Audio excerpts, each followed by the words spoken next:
ಹೀಗೆ ಒಂದು ವಾರದ ಹಿಂದೆ ರಾಜ್ಯ ಮಟ್ಟದ 2ನೇ PUC ಫಲಿತಾಂಶ ಪ್ರಕಟವಾಗಿತ್ತು. ಇವತ್ತು ಬೆಳಗ್ಗೆ ಪ್ರಾಥಮಿಕ ಮತ್ತು ಪ್ರೌಢಶಿಕ್ಷಣ ಸಚಿವ ಮಧು ಬಂಗಾರಪ್ಪನವರು SSLC ಪರೀಕ್ಷಾ ಫಲಿತಾಂಶವನ್ನು ಪ್ರಕಟಿಸಿದ್ದಾರೆ. ಅದರಲ್ಲಿ ಹೆಮ್ಮೆಯ ಸಂಗತಿ ಅಂತಂದ್ರೆ ವಿದ್ಯಾರ್ಥಿನಿಯರು ವಿದ್ಯಾರ್ಥಿಗಳಿಗಿಂತ ಹೆಚ್ಚಿನ ಪ್ರಮಾಣದ ಶೇಕಡಾವಾರು ಫಲಿತಾಂಶವನ್ನು ಪಡೆದಿದ್ದಾರೆ. 74% ವಿದ್ಯಾರ್ಥಿನಿಯರು ಪಾಸ್ ಆಗಿದ್ರೆ 58% ವಿದ್ಯಾರ್ಥಿಗಳು ಪಾಸ್ ಆಗಿದ್ದಾರೆ. ಅದಕ್ಕಿಂತ ಹೆಚ್ಚಾಗಿ ಒಟ್ಟು 22 ಜನ ವಿದ್ಯಾರ್ಥಿನಿಯರು ಮೊದಲ ರ್ಯಾಂಕ್ ಅನ್ನ ಹಂಚಿಕೊಂಡಿದ್ದಾರೆ.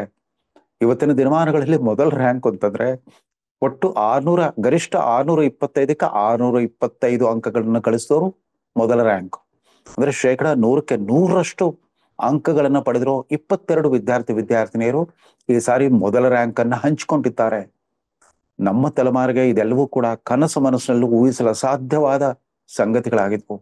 ಇವತ್ತಿನ ವಿದ್ಯಾರ್ಥಿಗಳು ಅವರಿಗೆ ಲಭ್ಯ ಇರುವ ಶೈಕ್ಷಣಿಕ ಸೌಲಭ್ಯ, ತಾಂತ್ರಿಕ ಸೌಲಭ್ಯ, ಇವರೆಲ್ಲ ಕಂಪ್ಯೂಟರ್ ಯುಗದಲ್ಲಿ ಅರಳ್ತಾ ಇರೋ ವಿದ್ಯಾರ್ಥಿಗಳು ಅದೇಗೋ 100ಕ್ಕೆ 100% ಅಂಕಗಳನ್ನು ಗಳಿಸೋದ್ರಲ್ಲಿ ಯಶಸ್ವಿ ಆಗ್ತಾರೆ.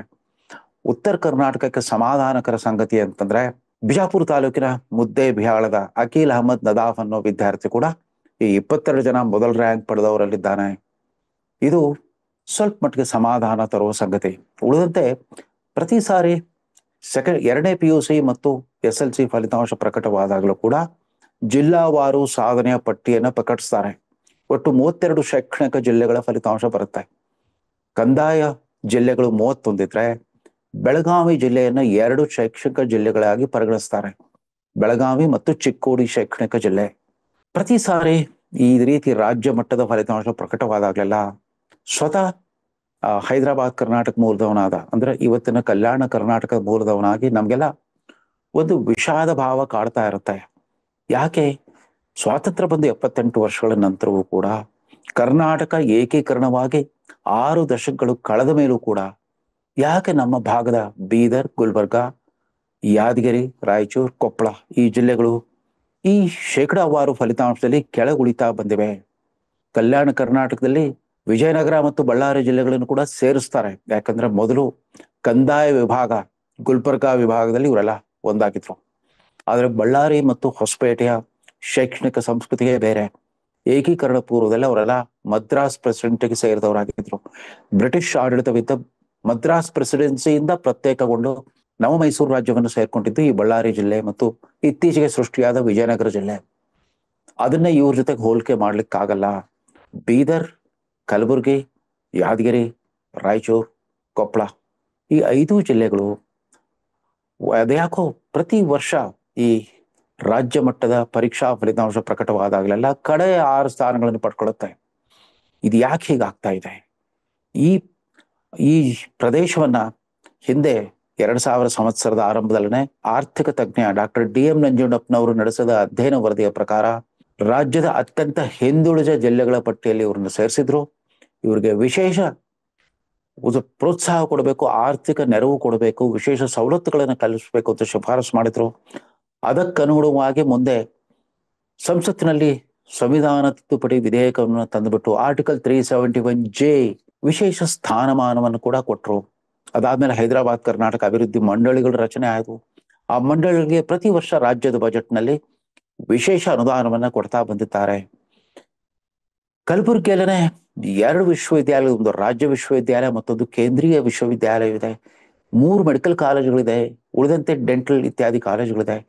ರಾಯಚೂರಿನಲ್ಲಿ ಕೂಡ ಒಂದು ಖಾಸಗಿ ಮೆಡಿಕಲ್ ಕಾಲೇಜು, ಒಂದು ಸರ್ಕಾರಿ ಮೆಡಿಕಲ್ ಕಾಲೇಜ್ ಇದೆ. ಕೊಪ್ಪಳದಲ್ಲಿ ಒಂದು ಸರ್ಕಾರಿ ಮೆಡಿಕಲ್ ಕಾಲೇಜ್ ಬಂದಿದೆ. ಬೀದರ್ನಲ್ಲಿ ಕೂಡ ವೆಟರ್ನರಿ ವಿಶ್ವವಿದ್ಯಾಲಯವಿದೆ ಮತ್ತು ವೆಟರ್ನರಿ ಕಾಲೇಜ್ ಇದೆ. ಮೆಡಿಕಲ್ ಕಾಲೇಜ್ ಕೂಡ ಇದೆ.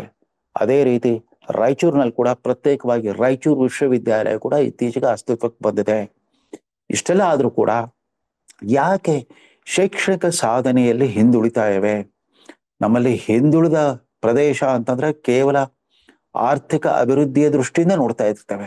ಅಲ್ಲಿ ರಸ್ತೆಗಳ ಗುಣಮಟ್ಟ, ಅಲ್ಲಿ ಎಷ್ಟು ನೀರಾವರಿ ಸೌಲಭ್ಯ ಇದೆ, ಅಲ್ಲಿ ಸರ್ಕಾರಿ ಕಟ್ಟಡಗಳ ಗುಣಮಟ್ಟ ಹೇಗಿದೆ, ಇದನ್ನ ಮಾತ್ರ ನೋಡ್ತಾ ಇರ್ತೇವೆ ಹೊರತು ಅಲ್ಲಿನ ಒಟ್ಟಾರೆ ಸಾಂಸ್ಕೃತಿಕ ಶೈಕ್ಷಣಿಕ ಸಮೃದ್ಧಿ ಮತ್ತು ಸಾಂಸ್ಕೃತಿಕ ಶ್ರೀಮಂತಿಕೆಯನ್ನು ನಾವು ಗಮನಿಸ್ತಾನೆ ಇಲ್ಲ.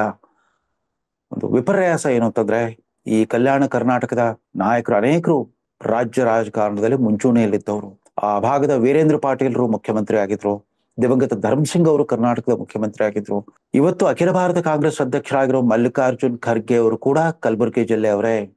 ಅವರು ಮೊದಲು ಗುರುಮಿಟ್ಕಲ್ ಕ್ಷೇತ್ರ, ಅದಾದ ನಂತರ ಈಗ ಲೋಕಸಭೆ ಮತ್ತು ತದನಂತರ ರಾಜ್ಯಸಭೆಯಲ್ಲಿ ವಿರೋಧ ಪಕ್ಷದ ನಾಯಕರು ಆಗಿದ್ದಾರೆ. ವೀರೇಂದ್ರ ಪಾಟೀಲ್, ಧರ್ಮಸಿಂಗ್, ಮಲ್ಲಿಕಾರ್ಜುನ್ ಖರ್ಗೆ ಅವರಂತ ವರ್ಚಸ್ವಿ ನಾಯಕರು ಆ ಭಾಗವನ್ನ ಪ್ರತಿನಿಧಿಸ್ತಾ ಇದ್ರು ಕೂಡ ಯಾಕೆ ಆ ಭಾಗದಲ್ಲಿ ಶೈಕ್ಷಣಿಕ ಗುಣಮಟ್ಟವನ್ನು ಎತ್ತರಿಸಲಿಕ್ಕೆ ಸಾಧ್ಯವಾಗ್ತಾ ಇಲ್ಲ? ಹಿಂದೆ 1999ರಿಂದ 2004ರವರೆಗೆ ಎಸ್.ಎಂ. ಕೃಷ್ಣ ಅವರು ಮುಖ್ಯಮಂತ್ರಿ ಆಗಿದ್ದಾಗ ಮೊದಲ 3 ವರ್ಷ ಮೈಸೂರು ಜಿಲ್ಲೆ KR ನಗರದ H. ವಿಶ್ವನಾಥ್ ಪ್ರಾಥಮಿಕ ಮತ್ತು ಪ್ರೌಢ ಶಿಕ್ಷಣ ಸಚಿವರಾಗಿದ್ರು. ಅದೇ ಮೊದಲ ಬಾರಿಗೆ ಒಬ್ರು ಹಳೆ ಮೈಸೂರು ಭಾಗದ ಶಿಕ್ಷಣ ಸಚಿವರು ಈ ಹೈದರಾಬಾದ್ ಕರ್ನಾಟಕದ ಶೈಕ್ಷಣಿಕ ಜಿಲ್ಲೆಗಳೇನಿದ್ವು, ಸುಮಾರು 7 ಶೈಕ್ಷಣಿಕ ಜಿಲ್ಲೆಗಳು, ಅವರು ಬಳ್ಳಾರಿ, ವಿಜಯನಗರವನ್ನು ಕೂಡ ಸೇರಿಸಿದ್ರು. ಆ 7 ಶೈಕ್ಷಣಿಕ ಜಿಲ್ಲೆಗಳಿಗೆ ಒಂದು ಪ್ರತ್ಯೇಕ ನಿರ್ದೇಶನಾಲಯವನ್ನು ಸ್ಥಾಪಿಸಿದ್ರು. Separate DPI for Gulbarga division, Kalyana ಕರ್ನಾಟಕಕ್ಕೆ. ಅದಷ್ಟೇ ಅಲ್ಲ, ಕಾರ್ಪೊರೇಟ್ ಸಂಸ್ಥೆ ವಿಪ್ರೋ ಕಂಪನಿಯಿಂದ, ಸಾಫ್ಟ್ವೇರ್ ಕಂಪನಿಯಿಂದ ಅಲ್ಲಿನ ಶಿಕ್ಷಣ ತಜ್ಞರನ್ನ, ಅವರ ಸೇವೆಯನ್ನ ಬಳಸ್ಕೊಂಡ್ಬಿಟ್ಟು ಇವೆಲ್ಲಾ ಜಿಲ್ಲೆಗಳಲ್ಲಿ ತಾಲೂಕು ಮಟ್ಟದಲ್ಲಿ ಸರ್ಕಾರಿ ಶಾಲೆಗಳ ಶಿಕ್ಷಕರುಗಳಿಗೆ ಇಂಗ್ಲಿಷು, ವಿಜ್ಞಾನ ಮತ್ತು ಗಣಿತ ವಿಷಯಗಳಲ್ಲಿ ವಿಶೇಷ ಬೋಧನಾ ಕೌಶಲ್ಯಗಳನ್ನು ಕಳಿಸ್ಲಿಕ್ಕೆ ತರಬೇತಿ ವ್ಯವಸ್ಥೆ ಮಾಡಿದ್ರು.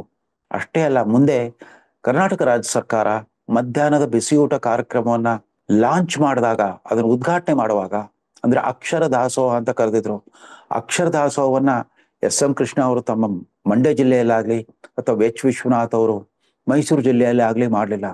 ಅದಕ್ಕೆ ಹೈದರಾಬಾದ್ ಕರ್ನಾಟಕದ ಹಿಂದುಳಿದಿರುವಿಕೆಗೆ ಒಂದು ಗೌರವ ತೋರಿಸ್ಲಿಕ್ಕೋಸ್ಕರ, ಗಮನ ಸೆಳೆಯೋದಕ್ಕೋಸ್ಕರ ದೇವದುರ್ಗದಲ್ಲಿ ಅಕ್ಷರ ದಾಸೋಹ ಕಾರ್ಯಕ್ರಮದ ಉದ್ಘಾಟನೆ ಆಗಿತ್ತು.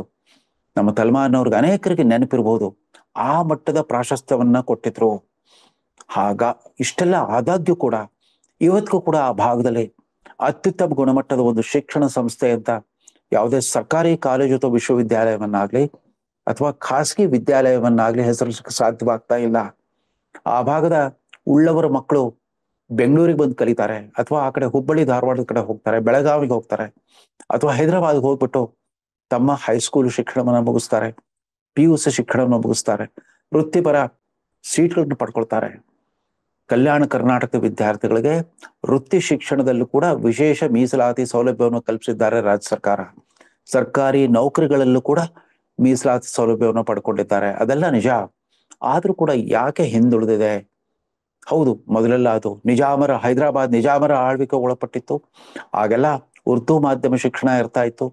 ಏಕೀಕರಣದ ನಂತರ ಸ್ವಲ್ಪ ಸ್ಥಿತ್ಯಂತರ ಕಷ್ಟವಾಯಿತು ಉರ್ದು ಮಾಧ್ಯಮದಿಂದ ಕನ್ನಡ ಮಾಧ್ಯಮಕ್ಕೆ. ಆ ಕನ್ನಡ ಮಾಧ್ಯಮ ಶಾಲೆಗಳಲ್ಲೂ ಕೂಡ ಗುಣಮಟ್ಟದ ಬೋಧನೆ ಕಲಿಕೆ ನಡೀತಾ ಇರಲಿಲ್ಲ.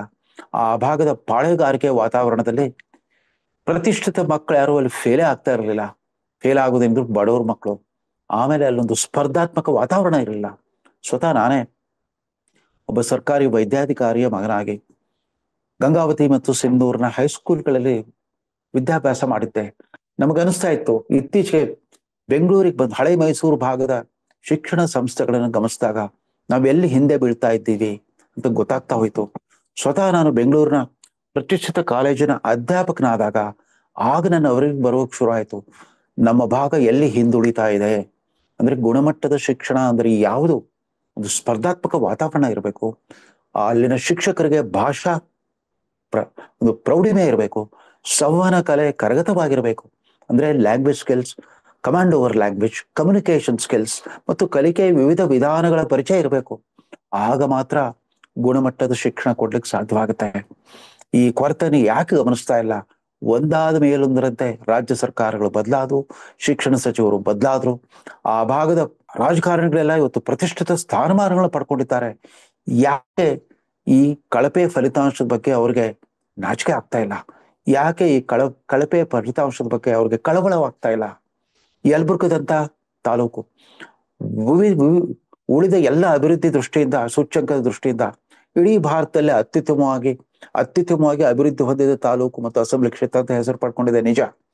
ಆದ್ರೂ ಕೂಡ ಫಲಿತಾಂಶದ ದೃಷ್ಟಿಯಿಂದ ಅದು ಕೂಡ ಕಲ್ಯಾಣ ಕರ್ನಾಟಕದ ಉಳಿದ ತಾಲೂಕುಗಳ ತರನೇ ಇದೆ. ಹೀಗಾಗಬಾರ್ದಾಗಿತ್ತು. ಇದೀಗ ಈ ವರ್ಷದ 2ನೇ PUC ಮತ್ತು SLC ಫಲಿತಾಂಶದ ನಂತರವಾದ್ರೂ ಕೂಡ ರಾಜ್ಯ ಸರ್ಕಾರದ ತಜ್ಞರುಗಳು ರಾಜ್ಯ ಸರ್ಕಾರಗಳ ಸಚಿವರುಗಳು ಮತ್ತು ಆ ಭಾಗದ ಜನಪ್ರತಿನಿಧಿಗಳು ಮತ್ತು ಶಿಕ್ಷಣ ತಜ್ಞರು ಎಲ್ಲರೂ ಕೂಡ ಆತ್ಮಾವಲೋಕನ ಮಾಡ್ಕೋಬೇಕಾಗಿದೆ. ಒಂದು ನವೀಕೃತ ಶಿಕ್ಷಣ ವಿಧಾನವನ್ನ ಅಳವಡಿಸ್ಕೊಳ್ಬಿಟ್ಟು ಅದೊಂದು ಸವಾಲಾಗಿ ಸ್ವೀಕರಿಸಬೇಕು. ಏನೇ ಆಗ್ಲಿ, ಉಡುಪಿ ದಕ್ಷಿಣ ಕನ್ನಡ ಜಿಲ್ಲೆ ಅಲ್ಲದೆ ಇದ್ರು ಕೂಡ ಕನಿಷ್ಠ ಪಕ್ಷ ಹಳೆ ಮೈಸೂರಿನ ಈ ಬೆಂಗಳೂರು ಮತ್ತಿತರ ಸುತ್ತಮುತ್ತಲಿನ ಜಿಲ್ಲೆಗಳಿಗೆ ನಾವು ಸ್ಪರ್ಧೆ ಕೊಡ್ತೇವೆ ಅನ್ನೋ ಗಟ್ಟಿ ಸಂಕಲ್ಪದೊಂದಿಗೆ ಪ್ರಯತ್ನ ಮಾಡಿದ್ರೆ ಖಂಡಿತವಾಗೂ ಯಶಸ್ವಿ ಆಗ್ತಾರೆ ಅಂತ ಹೇಳ್ತಾ, ಮತ್ತೊಮ್ಮೆ ಈ 2ನೇ PUC ಮತ್ತು SLC ಫಲಿತಾಂಶಗಳ ಈ ಕಳಪೆ ಫಲಿತಾಂಶಗಳ ಬಗ್ಗೆ ವಿಷಾದ ವ್ಯಕ್ತಪಡಿಸೋದಲ್ಲ ಅಷ್ಟೇ ಅಲ್ಲ, ಇತ್ತೀಚೆಗೆ ಬಳ್ಳಾರಿ ಜಿಲ್ಲೆಯ ಕೂಡ್ಲಿಗಿ ತಾಲೂಕಿನ ಒಂದು ಆನಂದ್ ಕಾಲೇಜ್ ಅನ್ನೋ ಒಂದು ಖಾಸಗಿ ಕಾಲೇಜು ನಿರಂತರವಾಗಿ ಕಳೆದ 5 ವರ್ಷದಿಂದ 2ನೇ PUC ಕಲಾ ವಿಭಾಗದಲ್ಲಿ ಪ್ರಥಮ ರ್ಯಾಂಕ್ ಪಡ್ಕೊಳ್ತಾ ಬರ್ತಾ ಇದೆ. ಅದು ಹಳ್ಳಿಗಾಡಿನ ಮಕ್ಕಳು, ತಳ ಸಮುದಾಯದ ಮಕ್ಕಳು. ಈ ಬಾರಿ 2ನೇ PUC ಕಲಾ ವಿಭಾಗದ ಪ್ರಥಮ ರ್ಯಾಂಕ್ ಪಡೆದರು ಸಂಜೀವಿನಿ ಬಾಯಿ ಅನ್ನೋ ಒಬ್ಬ ವಿದ್ಯಾರ್ಥಿನಿ. ಆ ಭಾಗಕ್ಕೆ ಅಭಿಮಾನವನ್ನ ತಂದಿದ್ದಾಳೆ, ಹೆಮ್ಮೆಯನ್ನು ಮೂಡಿಸಿದ್ದಾಳೆ. ಆ ತರದ ಪ್ರಯತ್ನಗಳನ್ನ ಕಲ್ಯಾಣ ಕರ್ನಾಟಕದ ಇತರ ಸಂಸ್ಥೆಗಳಲ್ಲೂ ಕೂಡ ಅಂತ ಪ್ರಯತ್ನಗಳಾಗ್ಲಿ ಅಂತ ಹಾರೈಸ್ತಾ, ಮುಂದಿನ ವರ್ಷ ಈ ಶೈಕ್ಷಣಿಕ ಚಿತ್ರಣ ಬದಲಾಗ್ಲಿ ಅನ್ನೋ ಒಂದು ಹಾರೈಕೆಯೊಂದಿಗೆ ಈ ಸಂಚಿಕೆಯನ್ನು ಮುಗಿಸ್ತಾ ಇದ್ದೇನೆ. ನಮಸ್ಕಾರ.